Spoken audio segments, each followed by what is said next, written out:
আর এই ভোটের ফলের পরে অভিষেক বন্দ্যোপাধ্যায় তিনি কি বললেন দেখুন। এখনো 4 round 5 round 6 round 8 round counting হয়েছে, বাকি রয়েছে। তো আমি সকলকে অনুরোধ করব ধৈর্য ধরুন।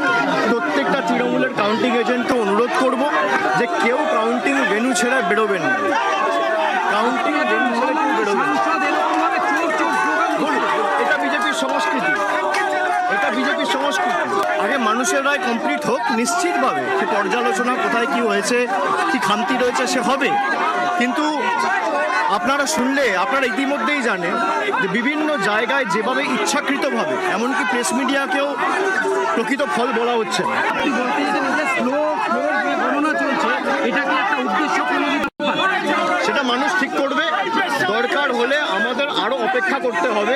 যারা বলেছিল উল্টো করে ঝুলিয়ে দেবো, আজকে সংস্কৃতি দেখছে বাংলার মানুষ। 198টা আর 89টা এখনো আশা রয়েছে উপাসনার কাছে যাব, কিন্তু উপাসনা মানুষের রায় তো মেনে নিতে হবে।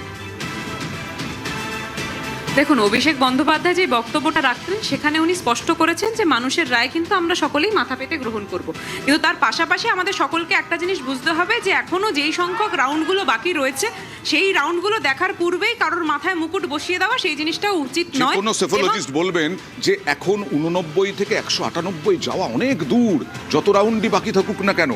দেখুন, তৃণমূল কংগ্রেসের স্লোগানটাই কিন্তু লড়াই লড়াই লড়াই চাই, লড়াই করে বাঁচতে চাই। তো প্রত্যেকটা এটাও তো চুরি করা আমাদের থেকে, চুরি করতে করতে স্লোগানটাও চুরি করে নিয়েছে। আরে একটা এবার আরে আপনারা শূন্য থেকে 1 হয়েছেন, 100 হয়ে যাননি। আরে ঠিক আছে, সব ঠিক আছে, 100 হয়ে যাননি। আরে বাবা সবই ঠিক আছে, আমাদের পার্টিটা নিচে আছে, তোমাদের পার্টি এত সেই সংখ্যক কথা আপনাদের বলতে হবে না, সেই কথা আমরা শুনতে চাই না এখানে। মাস পরে পার্টিটা বেঁচে থাকে কিনা সেটা একবার দেখো, এটা খুব তাৎপর্যপূর্ণ। এখানে আমি হ্যাঁ বলো। ইভিএম কি এখনো হ্যাক হয়েছে না এখনো হ্যাক হয়নি?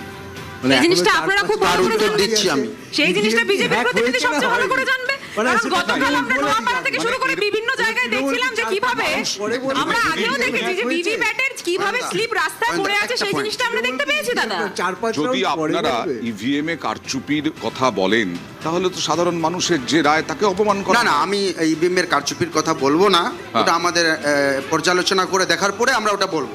কিন্তু আমি এখন ইসিআই এর একটা ডেটা বলছি যে ভোট পার্সেন্ট দাঁড়ান দাদা, একটু একটু একটু মাথা জিতেছে। সংক্ষেপে বলুন। 40% ভোট টিএমসি পেয়েছে, বিজেপি 45% এর ইসিআই এর ডেটা বলছি, 5% প্রায় ডিফারেন্স। 27 লক্ষ ভোটারদেরকে বাংলায় বঞ্চিত করে এই সরকার যদি আসে, 27 লক্ষ মানুষকে বঞ্চিত করে তাদেরকে ডিজিটাল জেনোসাইড করার পরে এসছে এই সরকার, কিন্তু আদৌ বৈধ সরকার হবে না। তুললেন উনি যে ডিজিটাল জেনোসাইড। 10% ভোটার 27 লক্ষ যাদের তালিকায় নাম ছিল অনুযায়ী বাংলাদেশ থেকে আসা লাভলি খাতুন কিংবা বাংলাদেশ থেকে আসা জঙ্গি সাদ রাডি এর উত্তর দেব। আচ্ছা, নন্দলাল বসুর নাতিরা কি আপনাদের চোখে জঙ্গি? ভোটাধিকার সেটার উত্তরটা আপনারা একটু দিয়ে দিন না এখানে বসে। ভোটাধিকার দিতে হবে। রোহিঙ্গাদের কথা অমৃত সেন রোহিঙ্গা শেষ করতে দাও। অমৃত সেন না না, আজকে রোহিঙ্গা বলতে দিন। আর তো এরপরে দেখুন, এরপরে তো দলটা মধুজা না সেইখানে বলছি, এই যে মধুজা কলকাতা হাইকোর্টের বিচারপতিরা কি রোহিঙ্গা? আপনারা কি নেবেন না না, তৃণমূল কংগ্রেসের নেতাদেরকে, বিধায়কদেরকে? আমি বলছি লোকে আপনি খোঁজ নিন জেলায় জেলায় তৃণমূলের নেতারা, ব্লক সভাপতি, অঞ্চল সভাপতি, বুথ সভাপতিরা তারা বাড়িতে বিজেপি পতাকা বেঁধে উড়িয়ে দিয়েছেন অলরেডি। দাদা, তৃণমূলের সম্পদ তৃণমূলের কর্মীদের শিরদাঁড়া বেঁকাতে পারবেন, গোড়াতে পারবেন। তৃণমূলের সম্পদ তৃণমূলের কর্মীরা। দাদা আচ্ছা, একটু আজকের দিনটা একটু গলা নামিয়ে কথা বলুন, একটু মানুষের গলা নামিয়ে কথা বলবো নাকি উঠিয়ে কথা বলবো সেটা কি আমাকে বিজেপির প্রতিনিধি বলে দেবে?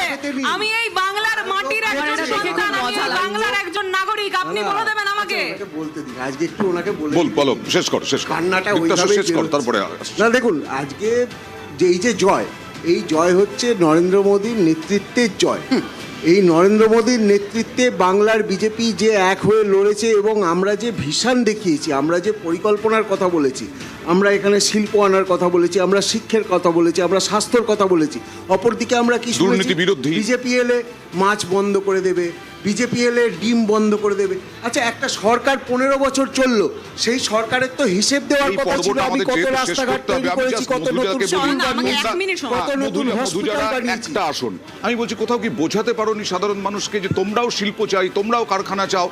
এরা এদের কথা বুঝলেন কি না করে? আমি বারবার একটাই কথা বলছি যে মানুষ ম্যান্ডেটটা দিয়েছেন যে অ্যান্টি তৃণমূলের সরকারকে যেভাবেই হোক না কেন আমাদের ফেলতে হবে। এবার এই জায়গা থেকে মানুষ ম্যান্ডেট ভরসা করেছে দিয়েছেন তো। বিজেপিকে। এই জায়গা থেকে সেখানে মানুষ left ম্যান্ডেট ভরসা দিয়েছে করেনি। এবং এই জায়গায় দাঁড়িয়ে যে Left-কে তার আগে তৃণমূলের B team হিসেবে দেখেছে। যে দীর্ঘদিন ধরে আমরা দেখেছি এসআইআর এর প্রশ্নে হতে পারে, বিজেপির রাজ্যগুলো থেকে বাঙালিদেরকে উচ্ছেদ করার প্রশ্নে হতে পারে, যেভাবে সমানে বাইনারি তৈরি করা হয়েছে সেই বাইনারির ফলাফল এটা- বাইনারির মধ্যে এটা তো খুব স্বাভাবিক। সিপিএমও ছিল, বাইনারির তিন মধ্যে নম্বর বিষয় সিপিএম হচ্ছে ছিল যে বলেই না আরে জিতলে পরে সিপিএম সব বেঈমান বিষয়ে এত কাকিমা কথা বলে বলতে গান হবে। বাঁধেছিল। হ্যাঁ, বেঈমান আমার কাকিমা আরেকটা বলে গান বিষয় সিপিএম দেখে কার হয়ে আজকে- জিতেছিল? আমার আজকে কার হয়ে একটা সেদিন বিষয় সিপিএম দেখে ভাড়া খাচ্ছিল? আমার পুরোনো আজকে দিনের কেমন কথা মনে লাগছে? পড়ছে। ওই বেঈমান কাকে বলেছিল? 2011 সালে 21শে জুলাই মমতা ব্যানার্জি শহীদ মিনারে দাঁড়িয়ে বলেছিলেন আমাদেরকে 10 বছর চুপ করে থাকতে। আমার আজকে তৃণমূল বিজেপিকে দেখতে দেখতে এটাই মনে পড়লো। তৃণমূল বলছে চুপ করে থাকবে না, তৃণমূল বলছে চুপ করে থাকবে না। আমরাও চুপ করে থাকিনি, কিন্তু আমার একটাই কথা, বাঘের পিঠে উঠলে বাঘ খাবে। সেই বাঘের মানে পিঠে উঠে বাঘের বাঘ পিঠে খেয়ে উঠেছিল, ফেলেছে। মানে আরএসএস এর বাঘ পিঠে সিপিএমকে খেয়ে উঠেছিল তৃণমূল। দেখুন, আজকের দিনে দাঁড়িয়ে সিপিএম কি কথা বলছে সেই জিনিস থেকেও বেশি গুরুত্বপূর্ণ আমি মনে করি যে আজকে আমাদের কর্মীরা যেই সংখ্যক লড়াই দিয়েছে সেই কর্মীদের পাশে যে আমরা প্রত্যেকের উপস্থিত রয়েছে সেই জিনিসটা স্পষ্ট করে বলে দেওয়া। আর শুধুমাত্র তাই কেন, আজকে যেই বিজেপির প্রতিনিধি রয়েছেন উনি আমাকে বলছিলেন যে একটু বলতে দিন। বিজেপির প্রতিনিধির জন্য আজকে বসে আমার এখানে খুব খারাপ লাগছে, কারণ কাল বাদে পরশু ওনাকে কিন্তু শুভেন্দুর মতো লোকজনদেরকেই নিজের নেতা বলতে আমি একটা খুব আমি খারাপ শেষ করতে লাগছে, চাই, জানেন তো আপনার জন্য। পজিটিভ নোটে যাই শেষ হোক, করতে চাই, খুব খারাপ পজিটিভ লাগছে নোটে আমার। শেষ করতে চাই। এই এত জয়ের পর, এখন যদিও তৃণমূল অস্বীকার করবে জয়, তবু আমরা বলছি এত সম্ভব নয় এতটা মেকআপ করা। একজন মাঠে মেঠো রাজনীতিবিদ হিসেবে, বিজেপির একজন কর্মী হিসেবে মানুষের কাছে কি পজিটিভ বার্তা তুলতে চাই? মানুষের কাছে একটাই কথা বলবো, মানুষ আপনারা ভরসা রেখেছেন, বাঙালি হিন্দু একচেটিয়াভাবে ভোট দিয়েছে বিজেপিকে, সেই ভরসার মর্যাদা আমরা অবশ্যই দেবো। কোনো বাড়ির ছেলেটাকে সেই হিন্দু মুসলিম খ্রিস্টান বৌদ্ধ যেই হোক না কেন তাকে পরিযায়ী শ্রমিক হয়ে তামিলনাড়ু কি গুজরাট যেতে হবে না, পশ্চিমবাংলাতেই সে কাজ পাবে। কোনো শিক্ষকের চাকরির জন্য কাউকে গিয়ে রাস্তায় বসতে Okay. হবে না, সে স্কুলে চাকরি পাবে, নিশ্চয়ই। স্কুল সার্ভিস আমরাও- কমিশন হবে। কোনো ডাক্তার তিনি হসপিটালের মধ্যে ধর্ষিতা হয়ে খুন হবেন না, এবং কোনো ডাক্তারের মাকে নিয়ে কেউ গান বাঁধার সাহস পাবে না। আমরাও তাই সেইভাবে আশাবাদী, এবং এই পর্ব চলবে। আরও খবর, সব থেকে আগে খবর এবং ঠিকঠাক রেজাল্ট আমরাই তুলে ধরি নিউজ 18 বাংলায় একটা ছোট্ট ব্রেকের পর, হেডলাইন্সের পর।